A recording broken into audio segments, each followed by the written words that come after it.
Hi guys, welcome back आपके अपने YouTube channel gamma study point में। आज हम आपके लिए लाए हैं विकास के सिद्धांत प्रिंसिपल ऑफ डेवलपमेंट, जिसमें हम आज आपके सामने विकास के सिद्धांतों का डिस्कशन करेंगे। इससे पहले हम विकास का सामान्य अर्थ एवं उसकी परिभाषाओं को जानेंगे और इसके बाद हम विकास के सिद्धांत पर चलेंगे। तो सबसे पहले हमें विकास का अर्थ जानना है। तो वृद्धि को भी हम विकास के अर्थ में प्रयोग करते हैं, अर्थात जो है तो विकास एवं वृद्धि दोनों को हम समान अर्थों में प्रयोग कर सकते हैं। वृद्धि और विकास में मनोवैज्ञानिक क्षेत्र में कोई विशेष अंतर नहीं होता है। मनोविज्ञान में विकास का अर्थ मनुष्य के उस क्रम से है जो है तो विकास के उस क्रम से जो मनुष्य के मृत्यु पर्यंत होता है, अर्थात विकास मानव में प्रगतिशील परिवर्तन है जो जन्म से लेकर मृत्यु तक चलती रहती है। और फिर इसके बाद बात की जाए तो विकास को हम परिवर्तनों के अर्थों में भी प्रयुक्त कर सकते हैं, अर्थात विकास जो होता है वो प्रगतिशील परिवर्तन होता है। जैसा कि बालक अपने शैशवावस्था में रहता है, उसके जो है तो परिवर्तन कुछ अलग होता है। इसके बाद बाल्यावस्था के बाद शैशवावस्था में, फिर प्रौढ़ावस्था में चला जाता है। तो इस प्रकार एक परिवर्तनों का प्रगतिशील क्रम होता है। और फिर आगे चले तो हम बाल्यावस्था से किशोरावस्था तक विकास की गति तीव्र मानी जाती है कि बाल्यावस्था और किशोरावस्था में आपकी जो है तो विकास की गति जो होती है, डेवलपमेंट की जो है तो स्पीड होती है, वो थोड़ा तीव्र गति से होती है। वहीं पर नेक्स्ट बात किया जाए तो नेक्स्ट पर हो जाएगा आपका यह बाल्यावस्था से किशोरावस्था तक विकास की गति तीव्र होती है, परंतु प्रौढ़ावस्था की तरफ बढ़ने पर यह गति मंद हो जाती है। अर्थात धीरे धीरे जब व्यक्ति अपने जो है तो प्रौढ़ावस्था में आता है तो विकास की गति क्या होने लगती है, मंद होने लगती है, धीमी होने लगती है।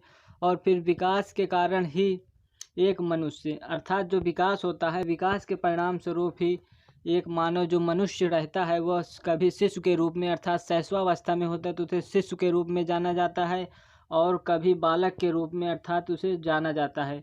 फिर जब वह अपना उस विकास की चरम अवस्था किशोरावस्था में जाना जाता है, इसके बाद वो कभी प्रौढ़ और वृद्ध के रूप में दिखाई पड़ता है। इसी प्रकार विकासात्मक मनोविज्ञान में जो है तो विकास का अर्थ जो है तो गर्भावस्था से लेकर मृत्यु तक किसी निश्चित उद्देश्य की तरफ होने वाला प्रगतिशील परिवर्तन होता है। अर्थात जो डेवलपमेंट होता है वो प्रोग्रेसिव चेंज होता है, जो हुम टू टूम अर्थात आपकी गर्भ अवस्था से कब्र की अवस्था तक चलता रहता है।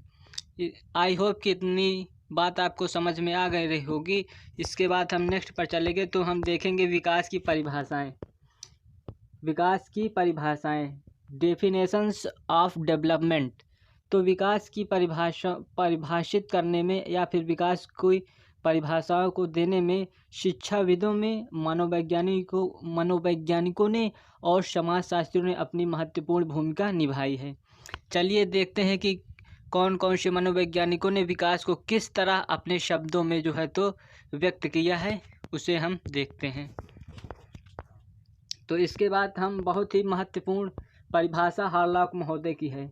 हार्लॉक महोदय ने विकास के बारे में क्या कहा है तो जानते हैं। विकास बड़े होने तक ही सीमित नहीं होता है, अर्थात विकास का अर्थ केवल बढ़ना ही नहीं होता है, बल्कि उसमें जो है तो वरन इसमें प्रौढ़ावस्था के लक्ष्यों की ओर परिवर्तन का प्रगतिशील क्रम निहित रहता है। अर्थात जो परिवर्तन हो वो प्रगतिशील हो, अपनी अवस्था में विकास की ओर अग्रसर हो, उसे हम विकास की अवस्था में कहेंगे। और विकास के फलस्वरूप व्यक्ति नवीन विशेषताओं, नवीन योग्यताएं प्रकट करता है। अर्थात ऐसा नहीं कि आपको विकास हो रहा है कि आप पुरानी स्टेजेज में हैं। जिस प्रकार बालक जो है तो शैशवावस्था से बाल्यावस्था में एक परिवर्तन का प्रगतिशील क्रम रहता है, उसी प्रकार विकास में नवीन विशेषताएं और नवीन योग्यताएं प्रकट होती हैं। अब इसके बाद चलेंगे तो अगले में परिभाषा हम जेम्स डेवर महोदय की हम जानेंगे। तो जेम्स डेवर महोदय ने विकास के बारे में क्या कहा है तो विकास प्राणी में होने वाला प्रगतिशील परिवर्तन है, अर्थात प्रोग्रेसिव चेंज है विकास, जो किसी निश्चित लक्ष्य की ओर लगातार निर्देशित करता है। अर्थात इसमें कुछ विशिष्ट लक्ष्य होते हैं जो उसे जो है तो निर्देशित करते हैं, गाइड का कार्य करते हैं, उसे हम विकास कहते हैं। इसके बाद हम चलेंगे विकास के सिद्धांत के बारे में। प्रिय विद्यार्थियों, आई होप कि इतनी वीडियो आपको समझ में आ गई होगी। आपने विकास को जान लिया होगा तथा उसकी परिभाषाओं को भी जान लिया होगा।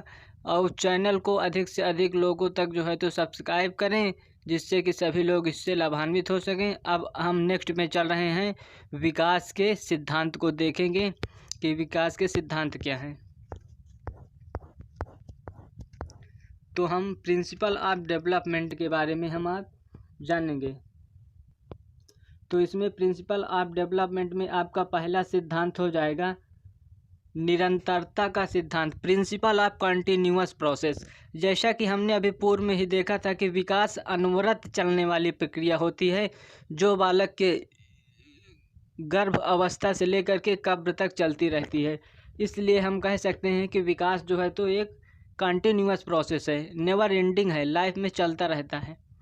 इसके बाद दूसरे की बात करें तो हम दूसरे में हो जाएगा आपका व्यक्तिगत विभिन्नताएं, इंडिविजुअल डिफरेंसेस।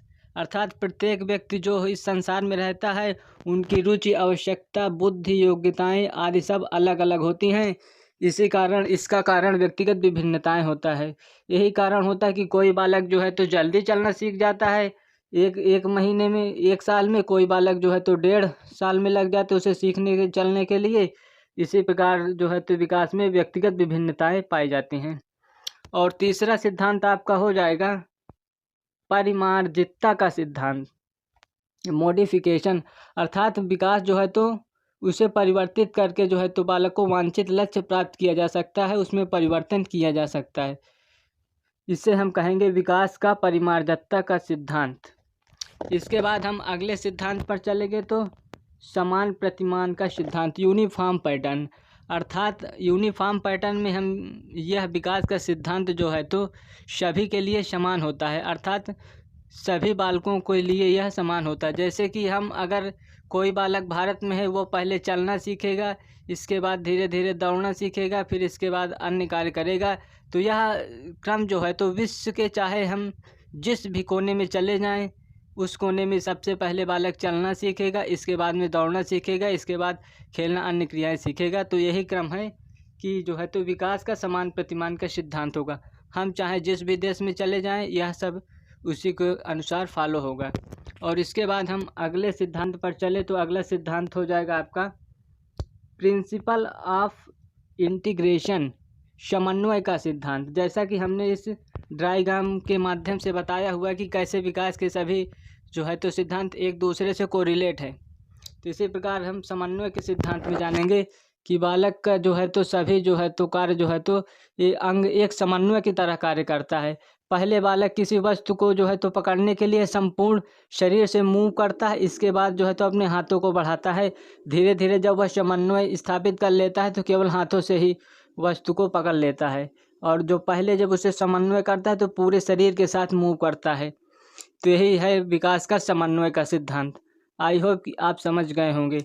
और फिर 6 नंबर पर आपका हो जाएगा वंशानुक्रम और वातावरण की अंतःक्रिया। अर्थात विकास जो होता है आपका डेवलपमेंट बराबर हेरिडिटी इनटू इन्वायरमेंट।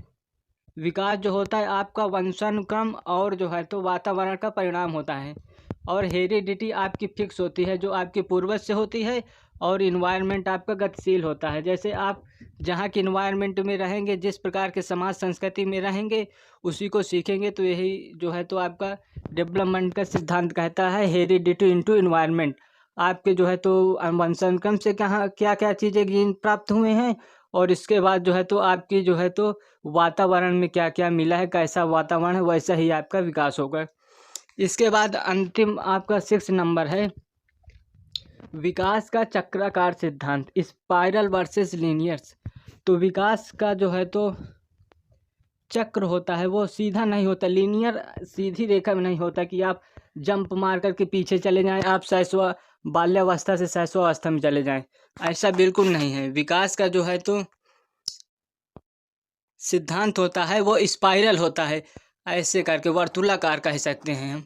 एक स्टेज में जाता है, फिर मुंह थोड़ा रेस्ट करता है, फिर बैक गियर से थोड़ा पीछे करके के फिर आगे की ओर बढ़ता है, फिर थोड़ा अगले स्टेज में आने से पहले कुछ रेस्ट करता है। तो हम कह सकते हैं विकास जो है तो चक्राकार सिद्धांत होता है, ना कि लीनियर रेखी। विकास रेखी नहीं होता, इसका जो है तो वर्तुलाकार होता है।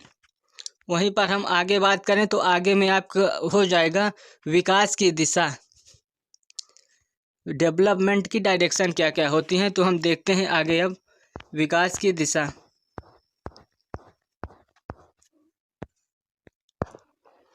तो विकास की दिशा में आपका 2 हो जाएगा। हमने आपको बताया है कि 2 होते हैं, एक शिरोपुंज, दूसरा होता है निकट से दूर को। शिरोपुंज में पहले जो क्या होता है, शिरोपुंज में सेफेलोकार्ड, पहले बालक के सिर का विकास होता है, इसके बाद उसके हार्ट का, फिर अंत में उसके जो है तो अंगुलियों और पैरों का विकास होता है। तो हम कह सकते हैं तो विकास का जो दिशा होती है वो सेफेलोकार्डल अर्थात सिर से पैर की तरफ होती है। और दूसरे में हो जाएगा निकट से दूर प्रॉक्सिमोकार्डल, अर्थात पहले बालक जो है तो अपने केंद्रीय भाग में जो है तो कंट्रोल करता है, फिर इसके बाद अपनी अंगुलियों को मूव करना सिखाता है, अर्थात केंद्र से बाहर की ओर। इसे हम कह सकते हैं विकास की दिशा।